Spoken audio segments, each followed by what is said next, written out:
Coming up, message received, the BTC CEO opens up about the new WhatsApp deal. And grateful parents talk about the importance of the Bahamas Heart Foundation. So don't you move. The Bahamas Tonight, the weekend edition, starts now. Now in HD.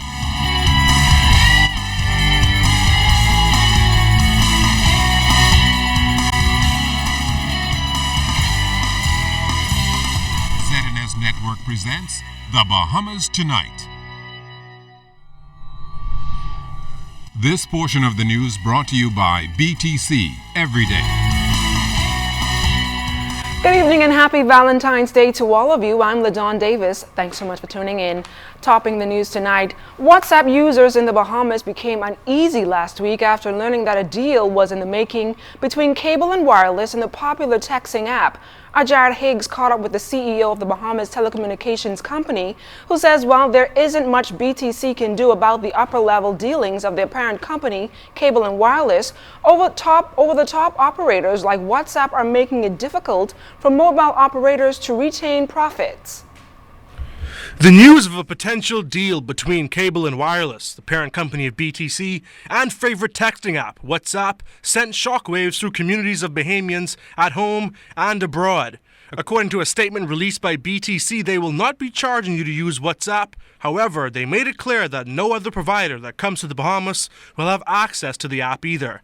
CEO of BTC, Leon Williams, responded to questions about the decision, where he admitted that BTC had little control over decisions made by Cable and Wireless.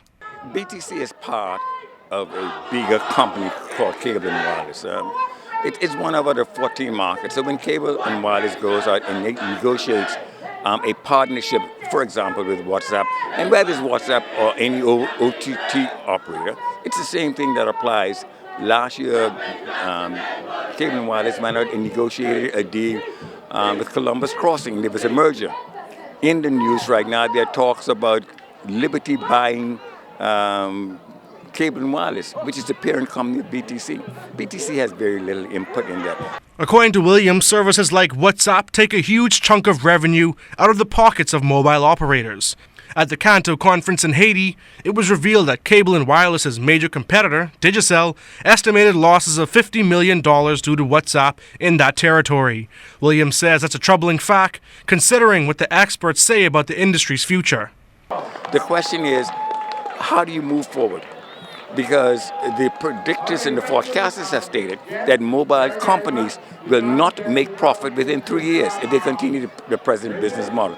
How does BTC remain sustainable when you've got a disruptive technology working with? And it's not just BTC, it's Cable and Wireless. And it isn't just WhatsApp, because there's other platforms that people can go to and use if they decide to do something. You understand what I'm saying? The consumer says WhatsApp.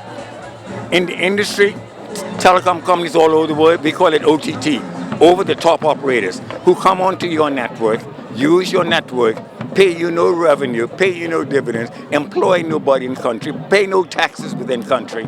And so we call them OTTs, over-the-top operators. WhatsApp, the Skypes. Skype is the largest long-distance company in the world. They don't own a network. They use other people's network. So the question is, how do you continue to make cellular services ubiquitous within the Caribbean when you're losing money? That's the question. And if the company folds, then, WhatsApp goes away as well. Co-founder of WhatsApp, Brian Acton, says his company is excited to work with Cable and Wireless to help people across the Caribbean stay better connected with friends and family.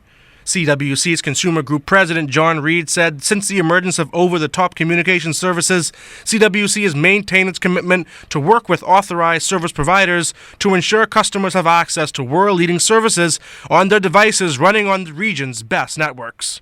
Jared Higgs, ZNS Network News. Last week, the union representing more than 100 employees of the Morton Salt Company in Inagua expressed extreme frustration over outstanding pay. But that's not the only issue facing workers, as they're also awaiting a legal decision to be made regarding overtime pay as well. President Jennifer Brown and Vice President Adrian Lightbourne say they're both at their wits' end about what they term the unfair treatment the workers continue to receive from the company and the government. has been over 3 years since the workers at Morton, Bahamas, have received a general increase. The company is trying to force the hands of the President and the Secretary General to sign the industrial agreement, an agreement that has not been completed. The Bahamas Industrial Tribunal is, we feel, procrastinating with the matter between Morton and the union. We have put a case to them, and it's next month, the 3rd of March, will be a full year since we have gotten any ruling on that. It has been a long time now, and all we're doing is crying, and it seems that it is landing on deaf ears. The union leaders claim they have made numerous attempts for the Minister of Labor and National Insurance, the Honorable Shane Gibson, and the Labor Department to resolve these issues, but to no avail. As a result, they're now calling on the Prime Minister to intervene. The Bahamas Industrial Manufacturers and Allied Workers Union is an affiliate of the Trade Union Congress. Union Secretary General Tyrone Rock Morris says they fully support the BIMAWU, claiming the employees have been treated unfairly for many years. It seems as though once you are a foreigner in this country, you can get away with anything. As I understand it, except for providing some form of employment down in Anagua, the Bahamas government and the Bahamian people aren't benefiting in terms of taxes for all of the salt that leave this country. For more than 50 years, dozens of children around the Bahamas are given a chance at a healthy, rewarding life through the work of the Sir Victor Sassoon Bahamas Heart Foundation. In support of this life-changing initiative, hundreds attended the 52nd annual Heart Ball at the Malia Nassau Beach Resort last night, where most of the proceeds goes towards assisting children in need of heart surgeries. R.C. Escar Adderley was also at the ball and quickly learned the greatest gift that any of us can give on this Valentine's Day is a healthy heart. The Sir Victor Sassoon Bahamas Heart Foundation has helped more than 4,000 children, including Grace Cooper and Roman Russell. Nearly 7 years ago, Grace's parents, Brenna Mae and Fernley Cooper, discovered that she had heart disease. Following that diagnosis, officials at the Sir Victor Sassoon Bahamas Heart Foundation stepped in a move that essentially saved her life. The Coopers, along with Grace's cousin Donovan Bowe, say they will forever be advocates of the Heart Foundation. She's just like the normal 7-year-old, very talkative, loves to sing, loves to socialize, really a warm child. There are a lot of other children out there on the waiting list, I'm sure, that needs the same help that our daughter got. Grace is amazing, and we just like to thank the Sir Victor Sassoon Foundation for sparing her life and continuing to do the same for other kids around the Bahamas. Roman Russell was diagnosed with various heart defects at an early age, but now his mother, Brythe Young, says he is healthy and happy. She, along with his grandmother, Ethelyn Young, and Aunt Caroline Young Forbes, saluted the foundation's efforts. He is so outspoken, loves to dance, loves to golf. He loves to have fun. Roman is a very happy, friendly, nice young man. He's growing up to be. And our relationship is one of those would have never been seen because he calls me honey. They were able to step right in and do what they had to do. So supporting the Heart Foundation goes a long way. For every dollar raised from the annual ball, 97 cents goes towards helping children in need of heart surgeries.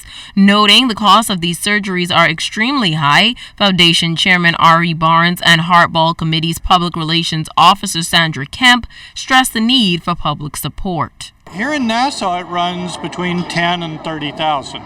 In the States, we have a deal with Joe DiMaggio Children's Hospital that limits the cost to $60,000. They are wonderful. They work with us.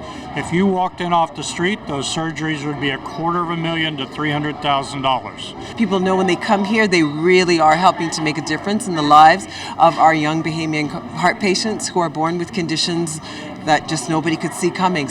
At the end of the day, officials say they never want to be in a position where they would have to turn a child away. C.S. Adderley, ZNS Network News.